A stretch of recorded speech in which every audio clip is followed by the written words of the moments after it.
Hello everyone, this is Mr. Marr and this is my tutorial for the scale writing test and analysis. The purpose of this project is to give you experience writing scales along to a scale guide so you can understand how that works, as well as getting to know the different notes in the musical scale and how they relate to each other, which tones are used for chords, the important stuff, right?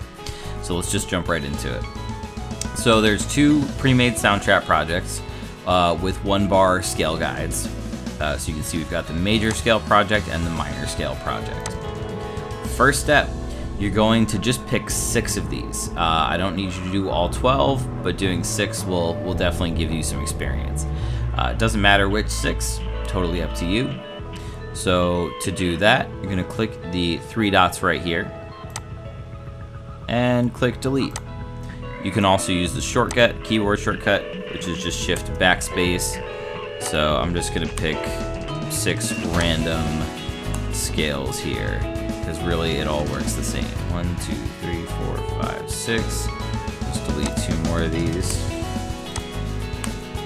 And I can also just take that same step on the minor scale project, just finding 6 scales to delete. Since we have these scale guides, they're all gonna be pretty much the same to complete. 1, 2, 3, 4, 5, 6. Great. So I've got 6 major and 6 minor scales. So that's the first step. After that, you're going to go into the piano roll of each of the scale guides and write just a 1-octave scale. So a 1-octave scale goes from one note to the same note in a higher register. So let's start with G. To do that, several different ways you can get into the piano roll. I'm going to just click that button here, the show hide instrument button, then go to my piano roll. So once you're in the editor, the piano roll, you're going to want to set your grid here to 1/8. Reason being, there's 8 notes in a major scale if you count playing the root twice. 1 is also 8. So we're using a 1-bar scale guide here, so if I set it to 1/8, then I can program all 8 of the notes that I need in the program here. I'm going to zoom in until I can see all 8 blocks. So you can see right here, there's 8 blocks between this, where the bar starts and where the bar ends. So once you've got your grid set to 1/8, you've zoomed into the piano roll, you want to find the root note of your scale in octave 4 or 5. So to do that, I'm just going to double check. So this is G major.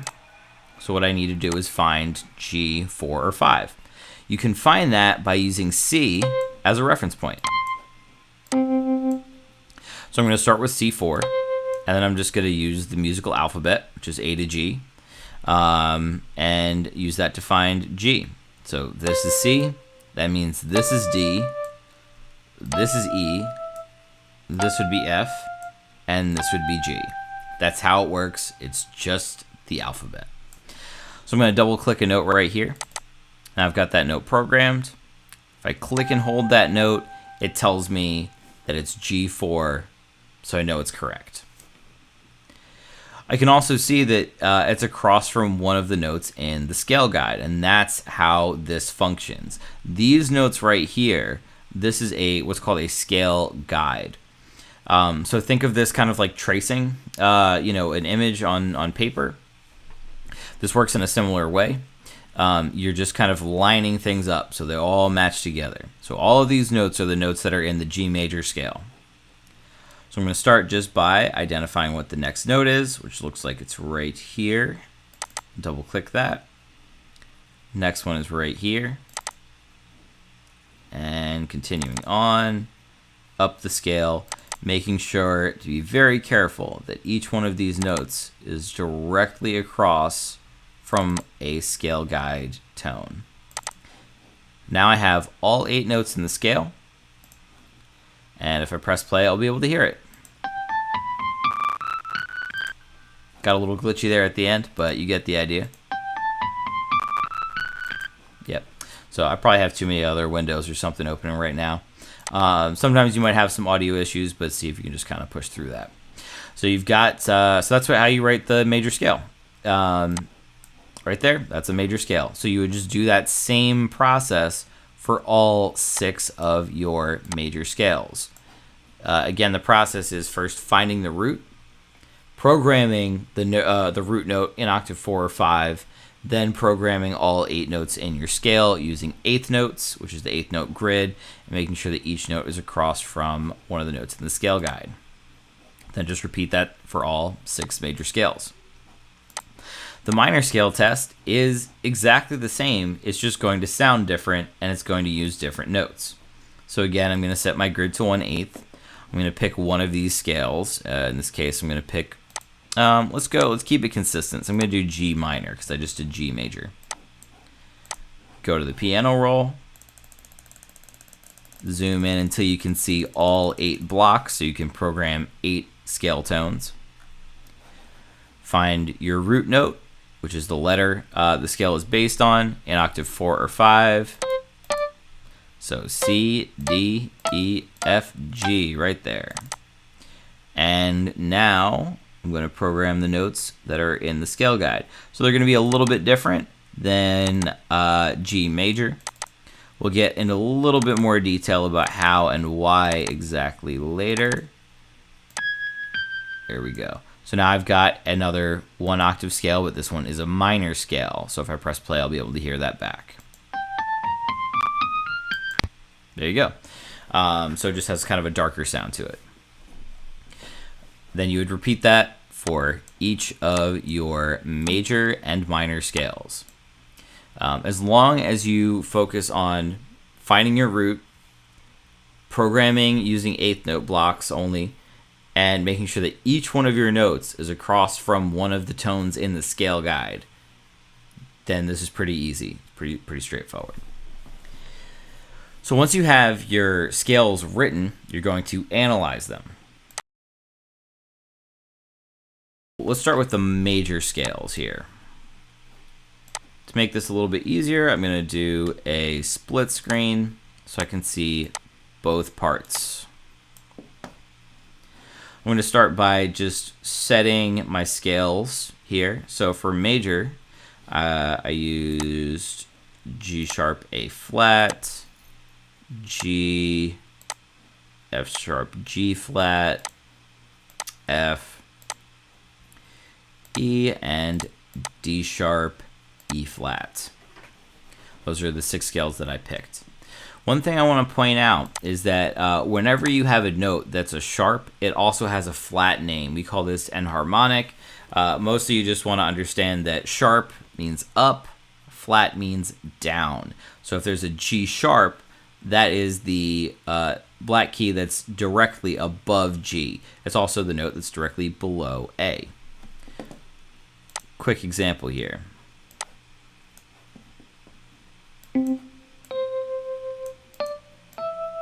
Right, so you have this keyboard right here. Again, if you just use your alphabet, you can find any note, C, D, E, F, G, and if you click and hold, it'll tell you what the note name is. So this can be helpful for learning your way around things.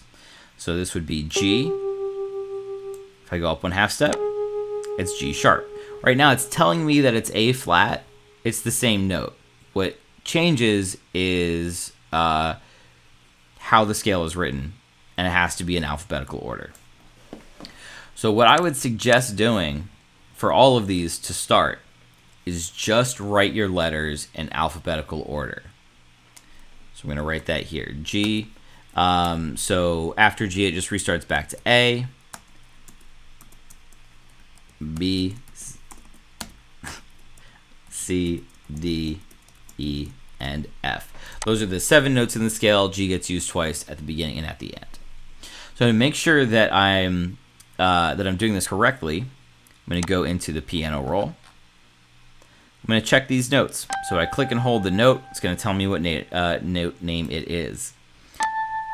Since these are all the white keys, they're all just going to have the letter, no sharp or flat. We call these the naturals, except for this one right here. So it's telling me that it's G flat, but it's a scale, so it's got to be in alphabetical order, and you can't have the same letter twice. That's just not how the alphabet works.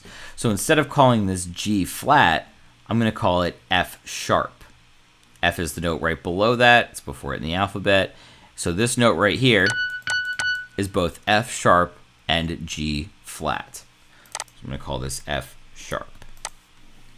So that's how you go about writing down your scale notes. Start by writing everything out in alphabetical order. Check your notes by clicking and holding to see if it's a sharp or a flat, and write that on the spreadsheet.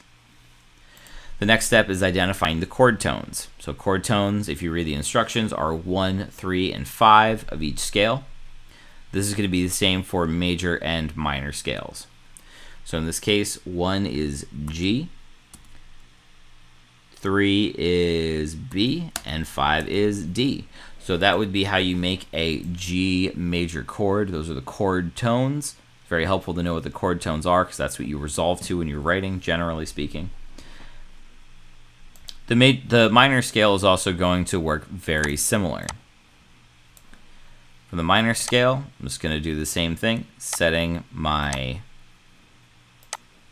scales